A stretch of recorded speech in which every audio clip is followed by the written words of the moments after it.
In late 2017, Iraqi Kurds held a referendum on independence. They voted overwhelmingly in favour of statehood. However, nothing happened. There was no declaration of independence. In fact, Kurdish authorities were quickly forced to back down for their plans for statehood. In this video, I'm going to explain why.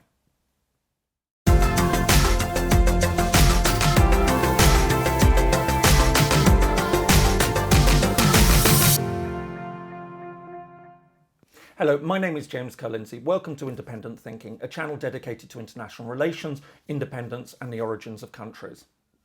It's often been said that the Kurds are the largest ethnic group in the world without their own state. According to estimates, there are anywhere between 25 to 35 million Kurds living across 5 Near and Middle Eastern countries: Turkey, Iran, Iraq, Syria and Armenia.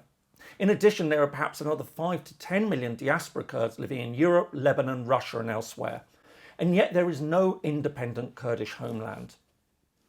Although the Kurds were promised the prospect of their own country under the terms of the Treaty of Sèvres at the end of the First World War, the agreement was never implemented. Instead, the territory that would have made up an independent Kurdistan was divided between the new Republic of Turkey, which replaced the Ottoman Empire, and the Kingdom of Iraq. However, the quest for an independent Kurdish state has continued in the century since then. In recent years, this has been primarily focused on two areas. Firstly, there's been an active campaign in Turkey, which is the largest Kurdish population of any country. For over 35 years, the Kurdish Workers' Party, the PKK, has been engaged in a separatist conflict. However, for the purposes of this story, the more notable effort has been the attempt by the Iraqi Kurds to establish a state. The story really begins with the end of the First Gulf War in 1991.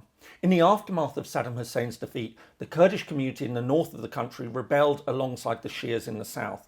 In an attempt to protect them, the United States, Britain and France established no-fly zones across the north and south of Iraq. This gave the Kurds the protection they needed to establish their own autonomous region. In the years that followed, they consolidated their position. They managed to create many of the institutions of a functioning sovereign state and indeed fulfilled all the characteristics of statehood: a defined territory, settled population, government and the ability to enter into relations with other states. As a result, the Kurdish region came to be seen as a country in waiting. However, things changed in 2003 with the overthrow of Saddam Hussein following the US invasion of Iraq. While there was undoubtedly a degree of sympathy for the Kurdish aspirations to form their own state, the preference was for the Kurdish region to remain a part of Iraq, albeit with a high degree of autonomy.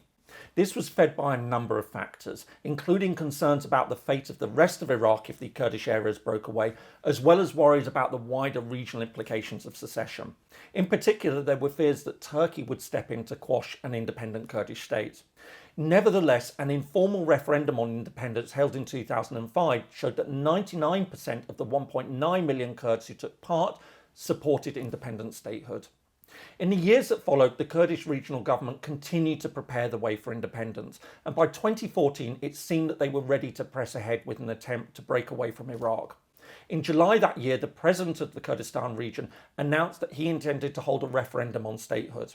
However, plans to hold a vote were quickly shelved when the Islamic State, ISIS, invaded the region. It was only after ISIS was forced from the area over 2.5 years later that planning for independence could resume.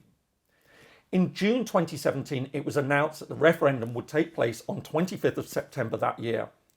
As expected, the Iraqi central government vehemently opposed the vote. In addition, Turkey, Iran and Syria all stated their deep opposition to the vote and voiced their support for the territorial integrity of Iraq.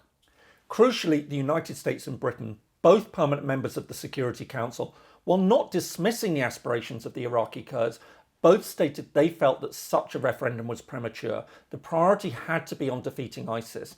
In fact, Israel was the only significant regional actor to openly support the prospect of an independent Kurdistan. In total, 72% of eligible voters took part. Of the 3 million valid votes cast, 2.8 million were in favour of independence. In other words, 92.7% of those taking part and 62.5% of all eligible voters supported independence. There was widespread jubilation at the results, and many expected that the Kurdistan region would declare independence. However, just weeks later, it was announced that the results of the referendum had been frozen. So what happened? There are several reasons why we didn't see the creation of a Kurdish state. First of all, the Iraqi government immediately stepped in to prevent any attempt at independence. Faced with the loss of an area with significant energy reserves, it started by suspending all international flights into and out of the region. It also moved to take control of border crossings with neighbouring countries. Iraqi forces also seized disputed territory being taken by Kurdish forces in the fight against ISIS. In the face of a major military confrontation, the Kurdish authorities had no choice but to back down. 2 months after the vote, the Iraqi Supreme Court ruled that secession was illegal and annulled the referendum, a decision that the Kurdish authorities didn't formally challenge. Secondly, it faced a massive backlash from regional neighbours. Both Iran and Turkey made it clear that they would not tolerate an independent Kurdish state and would be prepared to impose sanctions alongside other punitive measures if the Kurdish authorities went ahead with their plan. All air traffic from the three countries, Iran, Turkey and Iraq, would continue to have been blocked, as would the border crossings. As a landlocked country, this would have been disastrous. It would have left the country completely isolated. Without a friendly neighbouring patron state to keep the flow of supplies open, it seems hard to see how the new state could have survived for very long. Thirdly, the Kurdish authorities fundamentally misread international opinion. In truth, there was never any prospect that a unilateral declaration of independence would gain international recognition. Having tried to dissuade the authorities from holding the vote, the United States quickly made it clear that it did not recognise the results of the referendum and that it would not recognise an Iraqi Kurdish state that came about as a result of a unilateral declaration of independence. The same position was taken by other members of the Security Council.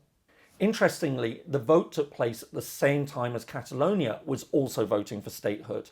As the Catalan case showed, without international support, a declaration of independence is almost certain to fail, especially when there's no patron state to offer support. I've posted a video on Catalonia. I put the link above.